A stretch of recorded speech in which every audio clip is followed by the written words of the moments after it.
حضرت ابراہیم کی قربانی بھی قرآن نے بیان کی۔ بات کہاں سے شروع ہوئی؟ جناب ابراہیم نے دعا مانگی، ربی حب لی من الصالحین، اے اللہ مجھے صالح بیٹا عطا فرما۔ اولاد کی طلب صرف ماں کو نہیں ہوتی، باپ کو بھی بڑی ہوتی ہے۔ یہ الگ بات ہے بچے سپورٹر ماں کے ہوتے ہیں، باپ کو بھی بڑی طلب ہوتی ہے۔ ربی حب لی من الصالحین، اللہ مجھے صالح اولاد عطا فرما۔ پہلے دعا مانگی، رب فرماتا فبشرناہ بغلام حلیم، ہم نے انہیں عقل مند بیٹے کی خوشخبری عطا فرمائی۔ انہوں نے صالح بیٹا مانگا، اللہ نے حلم والا بیٹا عطا کیا۔ بیٹا مل گیا۔ فلما بلغ معہ السعی، پھر جب بیٹا ان کے ساتھ کام کرنے کے قابل ہو گیا، بندہ رات کو تھکا ماندہ گھر آئے نا تو بیٹا تھوڑا سا بڑا ہو جائے تو اس کو چارپائی پہ لیٹا دے کے ابا بڑا راضی ہوتا ہے۔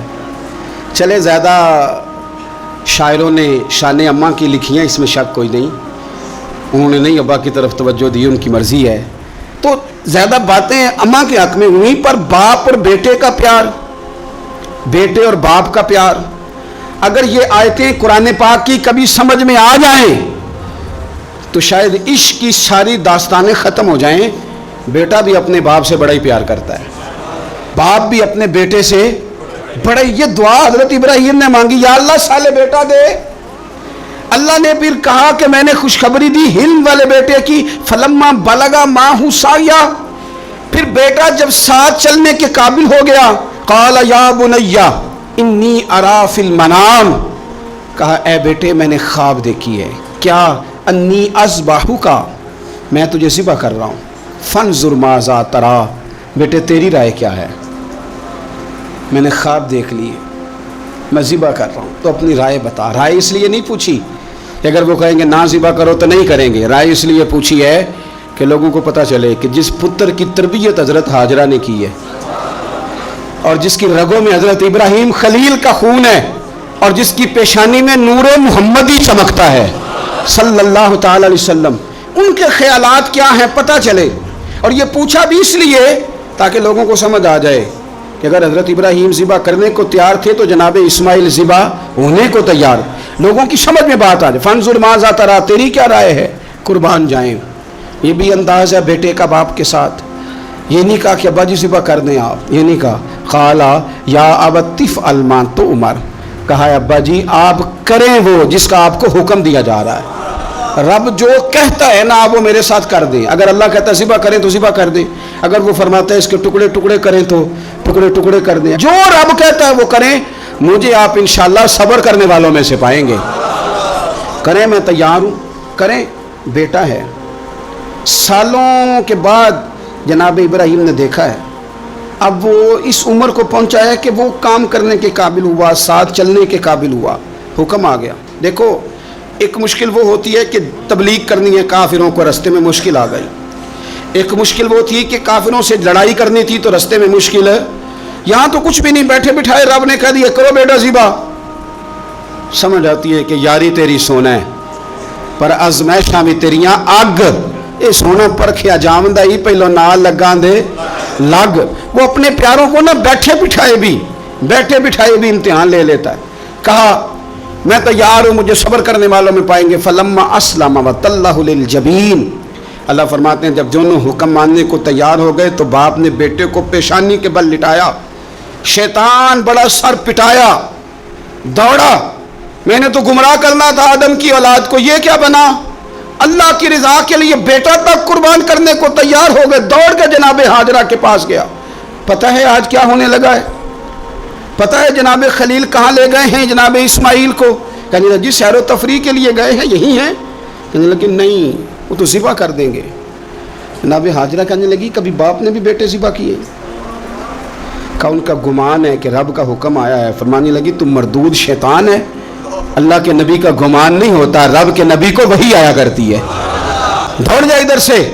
اگر میرے مالک نے میری گود کا پالا مانگا ہے تو ایک اسماعیل ہے، کاش میری گود میں ہزاروں ہوتے، میں ایک ایک کر کے سارے اپنے رب کے نام پہ قربان کر دے۔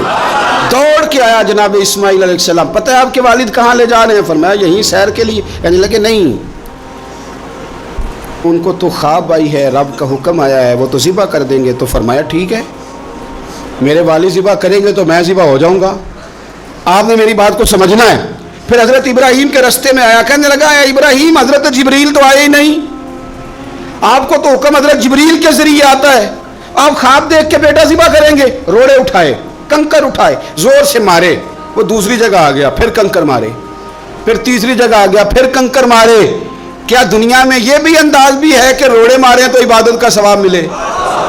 آپ میری بات کو سمجھنا یار، روڑے مارو، روڑے کون مارے؟ حاجی صاحب مارے، ایک دفعہ مارے، کہا نہیں 3 دفعہ مارو، 3 دن مارو، آؤ روڑے مارو۔ یا اللہ، روڑے مارنا بھی عبادت ہے؟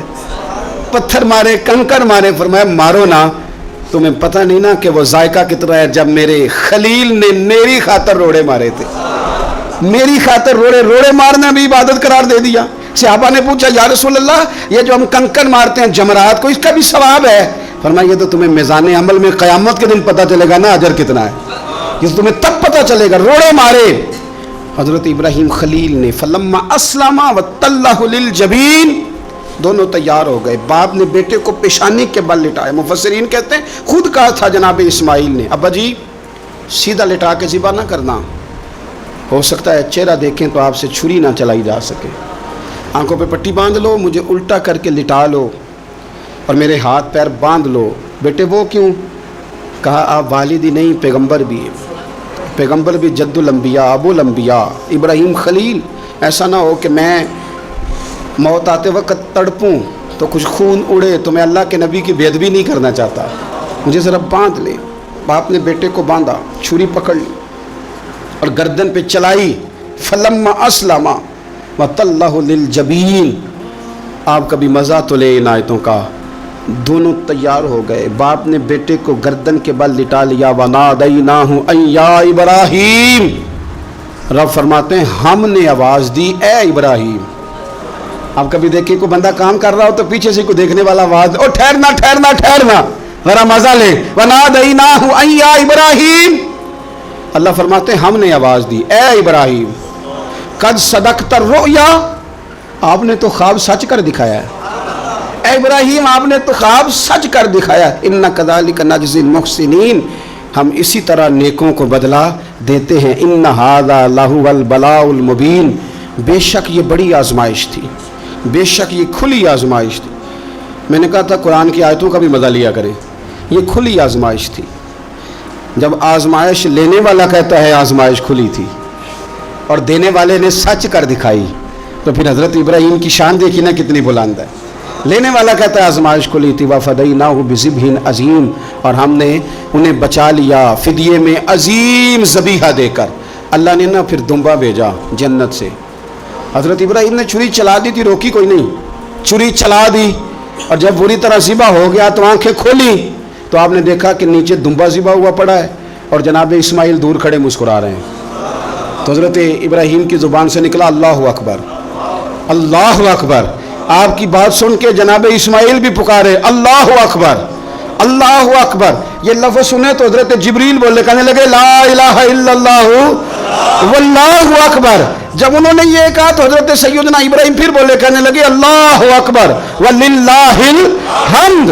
اللہ کو یہ لفظ بھی بڑے پیارے آئے، فرمایا پڑھو نا 9 ذی الحج کی فجر سے لے کر 13 تک پڑھو نا ذرا سارے، اللہ اکبر اللہ اکبر، لا الہ الا اللہ واللہ اکبر، اللہ اکبر وللہ الحمد۔